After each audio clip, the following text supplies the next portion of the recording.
Welcome back, everyone, and thank you to the National Peanut Board and Nestle Professional for sponsoring this break.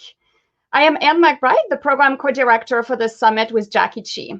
I hope that you all enjoyed the different activities you participated in and made new connections in the process. You'll get a chance to do more of that in the networking reception after our panel.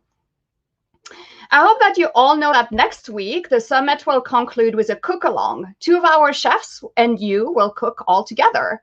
You'll get to choose between 2 different versions of shakshuka, a North African one and a West African one, with a small portion of animal protein in each, which makes them perfect as a meal, as an entree on your menu, and obviously as a great meal at the end of the conference. Watch your inbox because you'll get recipes a little bit later today, and as well as a shopping list.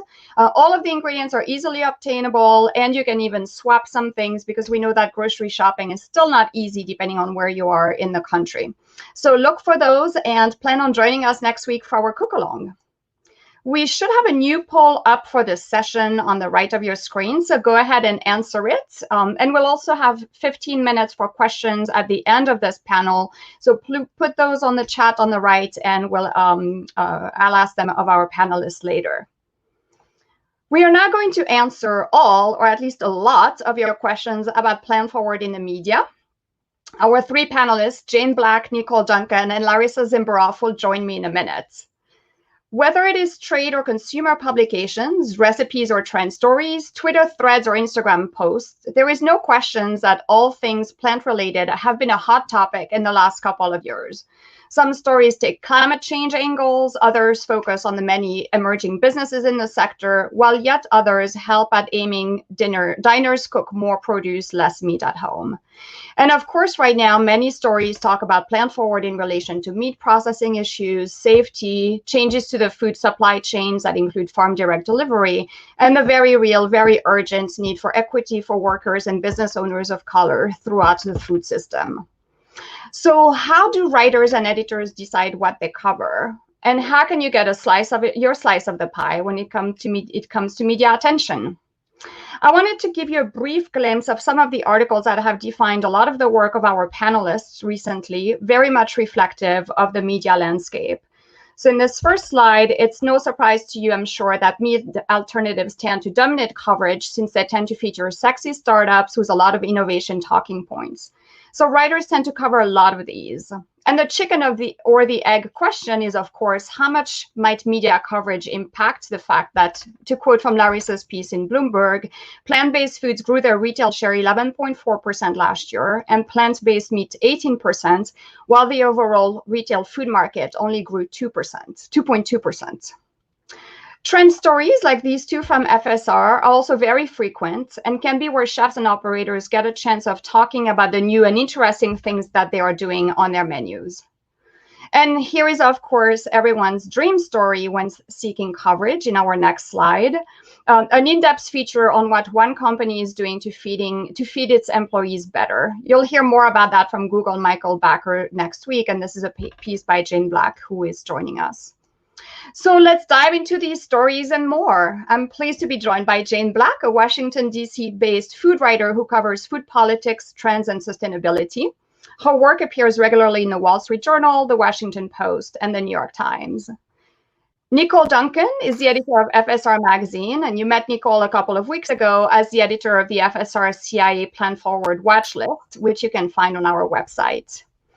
And Larissa Zimberoff is a writer covering the intersection of food and technology. She's a frequent contributor to Bloomberg Business Week, the New York Times, and more. And her book about future foods and startups driving this innovation will be published next January. Jane, Nicole, Larissa, thank you so much for joining us. Thanks for having us. Thank you. So I want to dive right in because we have a lot to cover. A lot of the media landscape right now feels dominated by these alternative animal protein stories. And Jane and Larissa, as I showed you, both wrote recently about that. So Larissa, let's start with you. The pieces I showed were about egg replacement and plant-based meats, and you're working right now on a piece on tofu. So how do you pick your angle for those stories? Does it need to be controversial? How much innovation does it need to include? Yeah, thanks, Anne, for that question. It's great. The tofu one is a funny story because that one started because I had vegan and vegetarian friends complaining that they couldn't find it at the market. So it hooked me, right? I wanted to know why tofu wasn't on the shelf. It's shelf stable. It's easy to refrigerate. It's easy to. The supply chain is pretty. It's been around for a long time. So that got me hooked into that. The egg replacement I had been following for many, many years, actually. And I am a journalist that takes my time before I write about something, typically, unlike tofu, which is with COVID, kind of there's more pressing things to do. But with the egg replacement, I thought about, is there technology I want to talk about? Is there innovation I can talk about? And climate change is a big reason that I often will write about things. Mm-hmm. And Jane, the story I showed focused on meat producers' response to alternative meats, and you often take a real food approach to these kind of questions. How does that tension between producers and manufacturers fit in your work generally? And do you look for these kind of controversies on the other side? Well, I'm sort of interested. I do things that are a little bit different. I'm sort of interested in the cultural piece and the behavior piece and sort of like, what is it that's going to make somebody want to eat this? Or, are we really going to want to eat this no matter how much money Silicon Valley spends promoting plant-based burgers? And so that story was a funny one because it was, it started out as one story and morphed into another, with stories sometimes do, where I invited the head of the National Cattlemen's Association to have dinner at this new chic vegetarian restaurant in Washington. Just like, I was like, oh, it'd be kind of funny, And so we ended up talking a lot about fake meat or what they call fake meat. And, why they were so concerned about it and why it was their number one issue in Washington, and the way they were going about fighting it, which was through laws banning the use of the word meat and other things like that. And so to me, that's very interesting because, there's this straightforward business story, but there's also sort of the cultural and political piece of it. And I guess as someone in Washington, that just sort of is a natural fit. Mm-hmm. And this is a question for all three of you. Why do alternatives seem to take so much media space? They're kind of the... Oh, go ahead, Larissa. No, you haven't chatted yet. Nicole, you go, and then I'll go. I would just say that at least the way we're pitched stories and then the way we see it in consumer media, just because we're B2B, it is such like this kind of innovative, kind of exciting, sexy new thing that it's hard not to look at, whereas something that is delicious but has been around forever, like pulses or mushrooms or other things you could incorporate, there's just not that kind of gleam of new about them. That's kind of what I would say. And I would say it's the investment. It's twofold. It's climate change, and so it's topical and it's newsworthy. It's like, why now? And then it's the investment. $17 billion has been invested in this alternative foods since for the last over 10 years. And then over 2017 and 2018, it was 13 billion of that was invested. And I just had a piece in Bloomberg talking about that despite the pandemic, investors are very eager to invest in plant-based and cell-based companies. It's not stopping. I also would add to that, that investment, I'm sorry, I'm the cynic in the group, but that investment is also PR people who bother me and other journalists all day long with things about, I never hear from the Lentil Association, the Pulse people, hello, email me. But I just think that, I also think, it's really frustrating for me because, you mentioned that I sort of take that real food approach because, I'm kind of sick of talking about plant-based alternative meats, but, it's new. It's the news, it's what's new. And so, my getting sort of ahead of myself, my advice to the lovely Lentil Association is that, you come up with a way to make your how does your product relate to what's in the news? Why are you better than an Impossible Burger? Why are you cheaper than an Impossible Burger? Why are you better for climate change? Be part of the cycle, but make it about you, I think is the sort of way that you can help get back in the stream. And that's something you don't see in the pitches that you typically receive? this new angle, this I get some topicality? from commodity boards, like the Mushroom Council. They've been pushing the blend burger for 5-6 years, and they're 10 great years. at it. Yeah, exactly. They're great at it, and they do seem to really have a knack for partnering with new chefs, figuring out new ways that it's not just always the blend burger, it's some other application. So I do get some of those. It's just interesting that it usually comes from a commodity board versus from a restaurant specifically. Mm-hmm. Well, and that's a good tip for the restaurant chefs and operators in the audience, this kind of partnership. So even if you're not necessarily, you might not be big enough to create a story, or you may not have enough new, and the commodity board might have the same problem in a way. And by pairing the two, you can create something that becomes interesting and makes you relevant, makes you both relevant for the media. Yeah. If I got a pitch that was a combined pitch like that, I would be very interested, because typically, like, I wrote a piece for Time magazine about the rise of peas. Actually, it was got a lot of traction, and I reached out to the Pulse and dry bean organizations, right? But if I had gotten a pitch, and I was assigned that story, but if I got a pitch that commingled a few different interests, I would be very intrigued.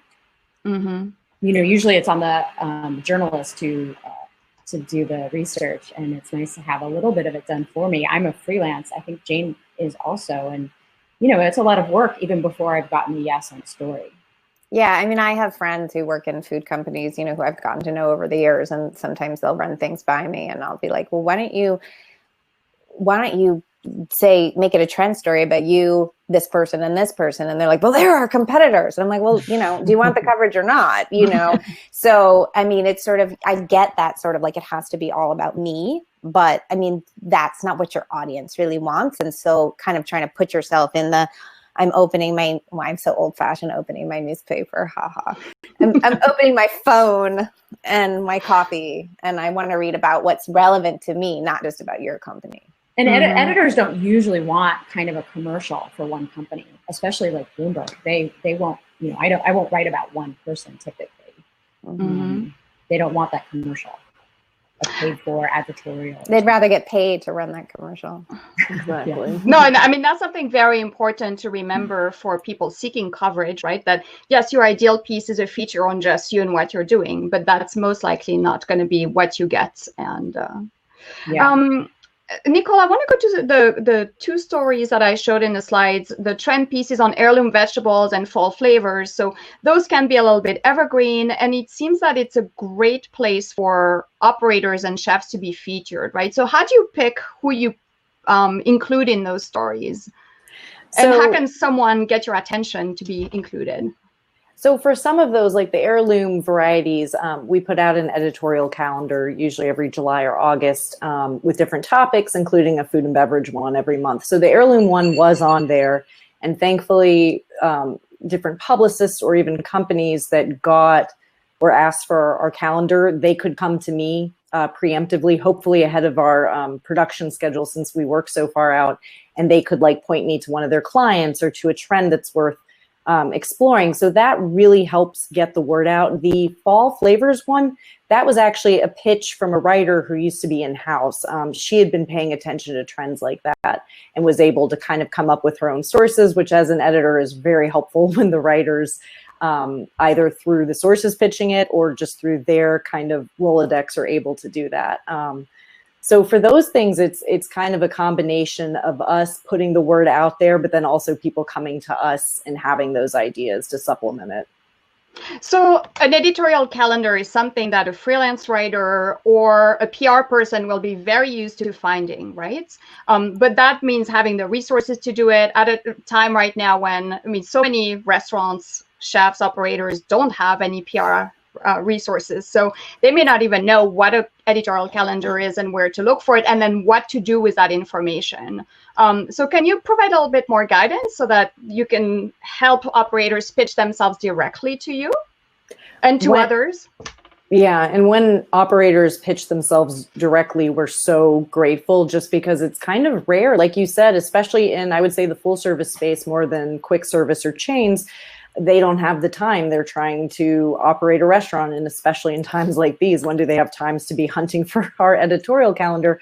So generally just making the introductions. I always love it when I receive pitches where they're like, hey, just, letting you know we're on the radar, we do this. And oftentimes I'll write back, I don't think there's necessarily a story here right now, but would you be interested in future stories along these general topics? And oftentimes they're eager for coverage and they're game to participate.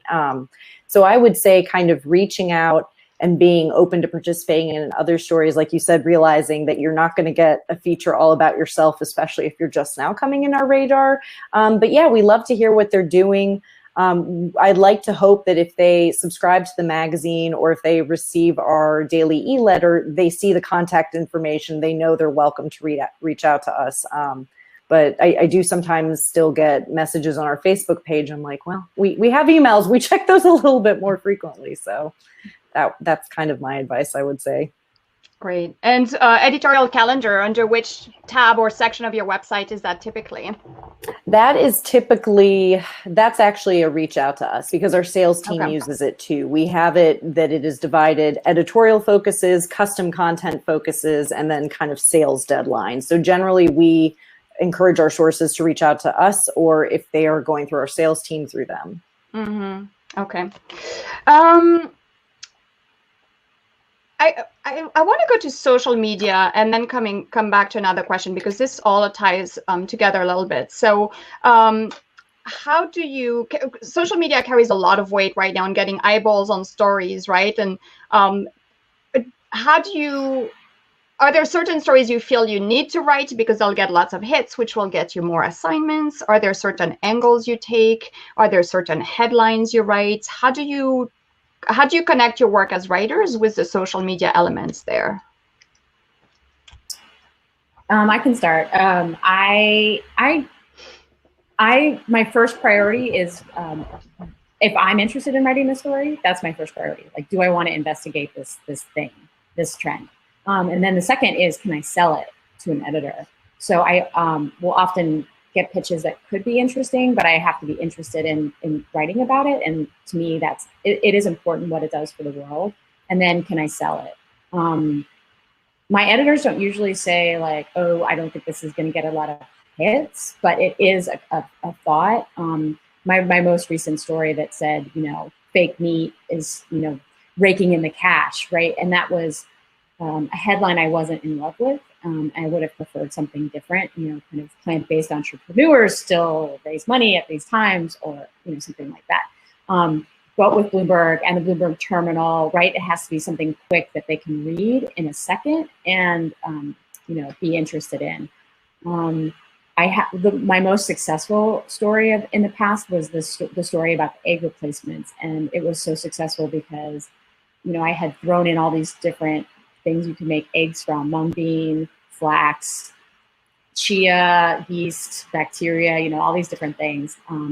And someone else retweeted it, and then that person had a huge following. So that's sort of a lightning strike that you can't anticipate, or, you only get it sometimes. Mm-hmm. Yeah, I would echo what Larissa said. I mean, I tend to write stories that I want to write and that I think are interesting and are moving the subject forward. I have been asked by newspapers, to write stories. Like, I've written stories for newspapers that were really important, and I've heard from them, they didn't really get the clicks. And I'm like, yes, but they're about, SNAP recipients being able to shop at farmers markets. And they're like, but what about celebrities? So like that is real. I despair, but it is real. On social media, I, know there are all different ways to slice it and dice it. And, I just tend to write something and throw it up there and see what happens. And I mean, I know you mentioned the Google story, and maybe we'll talk about it a little more, but that was a story I wrote. It was 5,000 words. Like, nobody reads, everybody's like, words, what about pictures, I mean, it blew up. I could not believe it. My phone was just, retweet, like hundreds, thousands. And I think it was a good story. I think it had Google. I think that was a big piece of it. But I also think people were excited that there was something positive, the editors, honestly, it's like negative, this is bad, that's bad. And it was like so nice to see something that was working. So I like to think that that's one of the reasons that it took off, was because it was encouraging to people, and they wanted to read something good. So I don't know, maybe that's hopeful, misplaced hope. But I like to think that people want solutions journalism. We need that. We need hope these days. Yes. Nicole, what about you? You were telling me that you have different headlines in print and versus social media. So what gets attention on social in particular? Social. So I will say that our team has found the most engagement. And again, this is probably the nature of us being a business-to-business publication. If we go to LinkedIn, we certainly post through the magazine itself, like accounts, but we also are encouraged to post through our own accounts. It's our way to not only promote the content, but to also kind of put a little bit more personality behind it versus Twitter or Facebook, where we haven't found as much engagement with our readers. But what's interesting, and it always kind of amuses and also kind of frustrates me, is when I'm trying to find a story we had, I'm primarily on the print side of FSR, on the website after it's come to print. I have to kind of do a little digging sometimes because those headlines change. And I understand why. When they are in the magazine, they're very pithy. I kind of have fun with puns a lot. And that does not translate well to digital, both in terms of social, but also our website. So I was ready with an example. This one ran in our May issue. It says the service model switch. It actually ended up being kind of timely, although it was completed before the coronavirus began. We edited a little bit to be more timely, but it's about full service, maybe adopting some elements of quick service. But when this one went online, it became casual dining looks to fast food for survival tactics. So that's those headlines tend to be longer. They're less about kind of the cleverness and more about getting the message and making it, I don't want to say clickbait. I really shy away from that because we try not to bait. We try to just make it, I would say, highlight the most exciting aspect of it and also sum it up. So it's more like the headline and the deck combined, as we would do in print, but all in one for digital. Mm-hmm. Thank you. That's a useful, this highlight and sum it up. I think that's useful for anyone who has any sort of social media presence, even if it's in your tweets or your retweets or your Instagram captions, to think that way, right? Because that might get more engagement from your followers. Before we go to audience questions and bring them on in the chat, I want to ask, what is the next plan forward trend story that you expect to emerge or that you would love to cover? I know you guys had an earlier panel today, but I think Asia is going to continue to grow in interest in coverage. Their diet has been plant-based for thousands of years, so it's not a new thing for them, but all of the alternatives are very new to them. They've been eating tofu and wheat gluten, seitan, like forever. But the newer products are still sort of brand new to China, and even their industry, like the companies making it, it's newer for them. So I think Asia is going to be a big piece, and especially with COVID and climate issues, we're going to see that continue. I see that as a big trend. Mm-hmm. I also think the price on these plant-based alternatives is going to be a big thing. I may not be getting this exactly right, but somebody said that Beyond was cutting its prices by 30%. I think there are people have a lot of questions about whether this is an elite product, whether people can afford it, what exactly you're paying for, since it's just soy, a lot of soy and other, and so I think those stories are going to come out. And I actually think that's an opportunity for actual plant people, otherwise known as vegetables. You're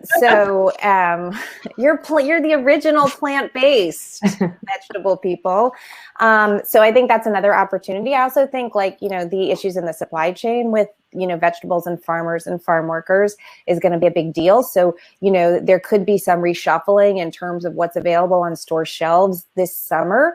And that's going to be an opportunity for vegetable growers or vegetable companies or chefs that want to put vegetables on their menu to really highlight, how they're responding to the pandemic, teach people how to make things with what's available. That's like a big thing right now. So I think that's a really good opportunity. And once again, coming back to this question of habits and behavior, like if you now know how to make lentils, or you now know how to fill in your vegetable, like it's easier to get it into your rotation.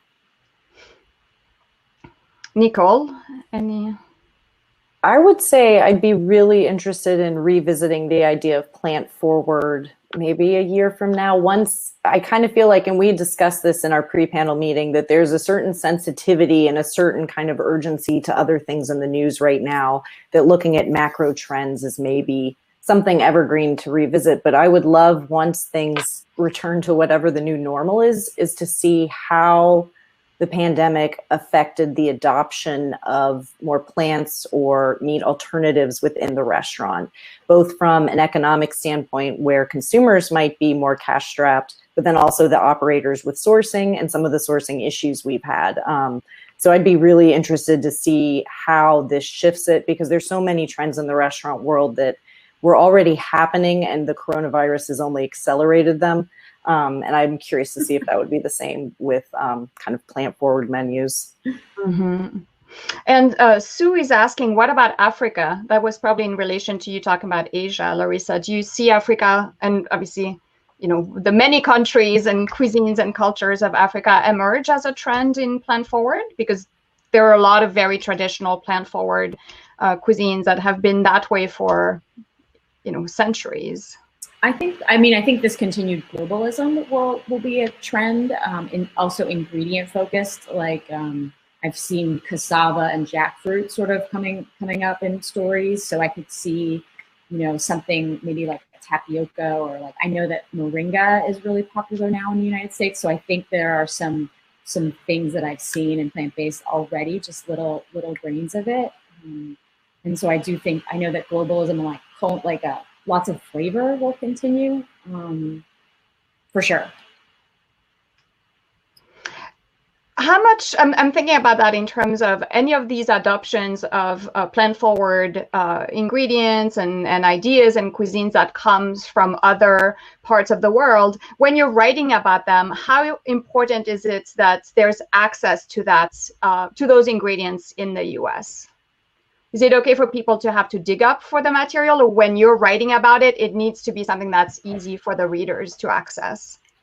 I think it has to be pretty easy for the readers. I mean, obviously we can all order things on the internet, although, how much you need something delivered to you from a warehouse these days weighs on people's consciences, I think, rightly. So, but I think it has to be fairly accessible. And, one of the other things that we get as food writers, I've been talking mostly kind of like as a business and public health point of view, but from a food and recipe point of view, people get really annoyed when you tell them to buy, a $10, $15 ingredient and they need like a quarter of a teaspoon of it or something. And then it's just stuck in their drawer. And I always call them space invaders, because it's like, you're like, I'm sure I'll use it again. And you never use it again. And then it's a waste. So, that's a complaint. When I was at the Washington Post, we used to get all the time, stop making me buy all this stuff. But, then of course, on the food side, the discovery and the newness and the, interesting and challenging is also a piece of it. So I think it's always that balance. Mm-hmm.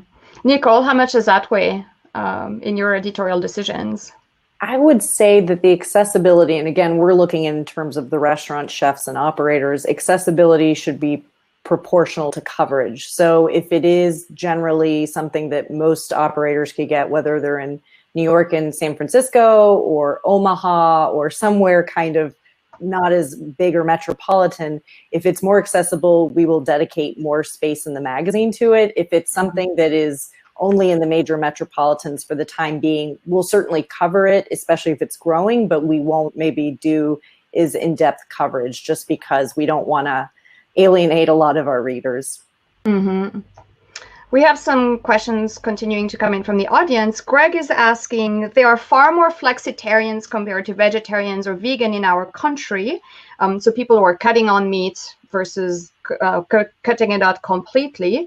But the conversation tends to be, and the coverage tends to be plant-based or vegan, vegetarian. What are your thoughts on that? Why are flexitarian not more part of the conversation, the media conversation? I'm not 100% sure that's true. I do think it comes down to the, conflict and controversy and vegetarians, it's like, it's funny that everyone in the media is sick of it too, and yet it continues. I'm not sure how you stop that. But I do think, you're starting, coming back to what Nicole was saying about the blend burgers. There's also a whole range of new kind of like meat and veggie foods, sausages, burgers, meatballs, that kind of a thing. And I think there is starting to be a conversation more about, I think actually in response to the Impossible Burgers and the Beyonds of the world, kind of like, how do I make a difference, but, not necessarily go all the way, if you will. So I think that's coming. I think we were just overwhelmed by this sort of big push on the alternative meats. And so I definitely think that's on the way. I mean, for me in my reporting, I'm usually not talking about the end customer. So even though like my newest story about tofu, which will be on Bloomberg maybe later this week or early next week, I don't speak to the end consumer. I got the idea from the vegan and vegetarians because they're usually the vocal ones. They're usually sort of the complainers. Yeah. But what I tell when people want my opinion, I say we're going to move to a very plant-based, plant-forward consumer eating habits. But it's not going to be. I don't think more vegans and vegetarians are necessarily the thing. I think it takes time to get there. And yeah, I don't usually focus on the end person eating it. I'm going to pair two questions because apparently in the chat they're responding to one another. So Jackie's asking, what about stories that delve into feedlots and animal farms? Do you think that helped move plant forward? And Emily, in relation to Jackie's question, is saying, how do you feel that stories around the demonization of meat and animal product compares to the positive value of plant and plant-based products? Is the demonization more effective than the positive part, or? Not for us. I mean, I think we're very reluctant, again, being not a consumer publication, but one serving the restaurant operators, but also the people who work with them who can be in the livestock industry, that I think for us, our coverage is more of a peaceful coexistence. And I think that's something that appeals with plant forward versus something as stringent or as kind of rigid as a only plant-based versus plant forward. So for us, that's something we would avoid. But again, it could be different between trade and consumer. I wasn't able to, the demonization of meatpacking plants and meat and slaughterhouses wasn't a sort of a sexy topic, like newsworthy topic until now with the COVID outbreaks happening across the country in meatpacking plants. And then it became something that everyone wanted to connect, right? That eating meat was related to the virus spread. So now it's becoming kind of known in the US that there's a connection. And more people want to bring that out. The plant-based advocates want to bring that out. That's actually another reason plant-based is so big. I mean, they have their own lobbying organizations. They have a few different lobbying organizations. When you say plant-based, in this case, you mean plant-based products? Yeah. Plant-based companies, yeah. Yeah. So there's the Good Food Institute, which lobbies, and then there's the plant-based food associations. They have organizations now. But this meat issue wasn't something we could talk about easily until the pandemic. But I think the one thing I would add that I think is interesting about this is, again, I think that there's been an awful lot written even before COVID about, feedlots and the impact on animals and animal welfare and pollution and all that stuff. And I think it's important, and they're important stories, and they have to do with climate change, and I've written them. And but when it comes to shifting behavior, weirdly, it's just like, it just freaks people out and they get super stressed and they're like, oh, I don't want to deal with it. What makes people want to eat vegetables is knowing that vegetables taste good and knowing that they can have a wonderful meal and knowing that it's inexpensive. So it's a funny thing in the media, again, because we tend to sort of focus on the gloom and doom, and then we sort of leave all the fun, nice stuff to sort of the marketers, which means it doesn't sort of have this independent stamp of approval. So, you do see that. But I think, again, it's important to lead with what's good about what you're doing or what you have or your product or whatever it is, and to put it, you can have a paragraph that says, as more people are looking for vegetarian options or plant-forward options as they're concerned about, the spread of the coronavirus in these states. But it doesn't have to be about that. It can be about why you're great. And I think that's what makes people take an interest. They're really desperate for something positive and delicious and exciting. Mm-hmm.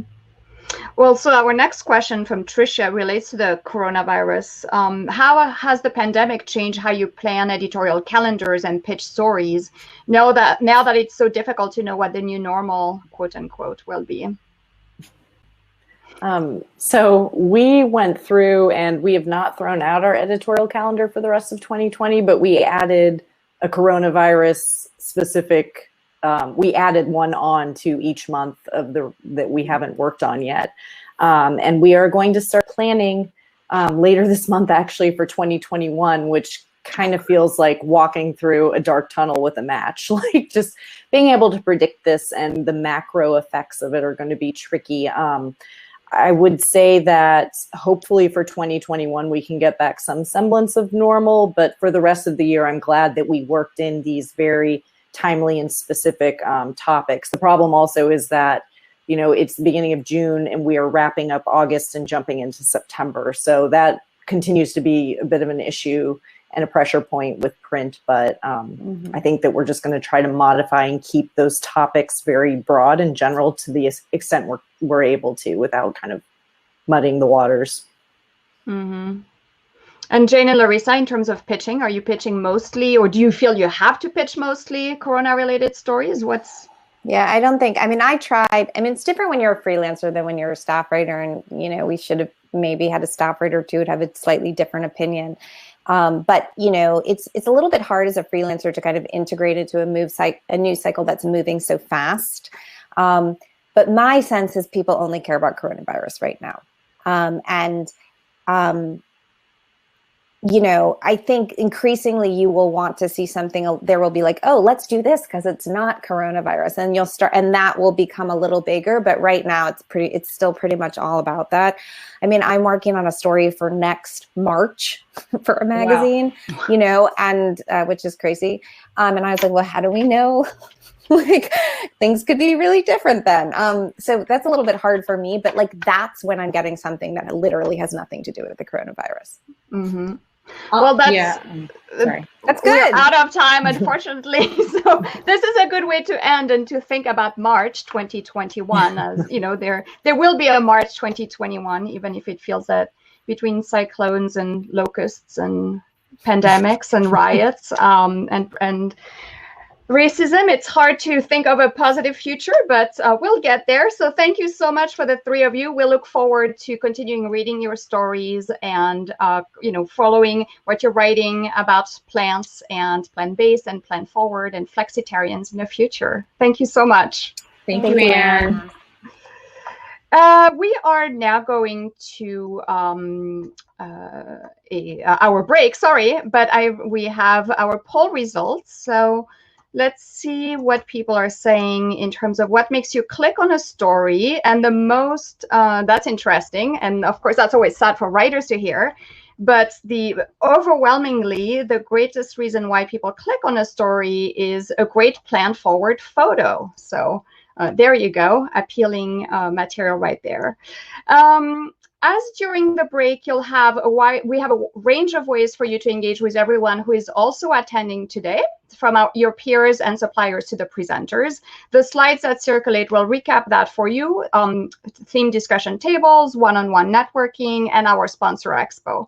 I'll remind you that you are entered in a raffle for each activity in which you engage. And if you attend and participate all 5 weeks, you'll be entered in a raffle to win registration and travel to Napa for the 2021 Plan Forward Conference.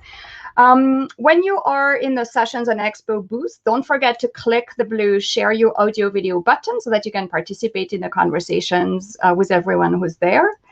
Also, please don't forget to share your feedback on this virtual series through the evaluation survey that you can access at the link displayed. You'll also receive the link via email. Your feedback is incredibly important to us week after week, and as we think also about additional programming that will be useful to you. And we are happy to announce that the next CIE virtual offering will be Menus of Change, our conference about sustainability. You'll receive information in the coming weeks, but for now, save the dates every Wednesday at 10 a.m. Pacific, 1 p.m. Eastern, same as the summit, from July 22nd to August 26th.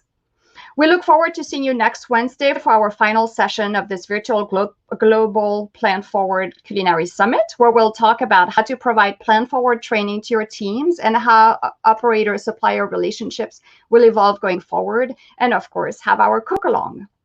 As always, you can find the full schedule at planforwardkitchen.org, along with previous week's webcasts, presentations, and recipes, our Plan Forward by the Number document, and tons of other resources. So now go enjoy the reception and see you next week. Thank you for being here.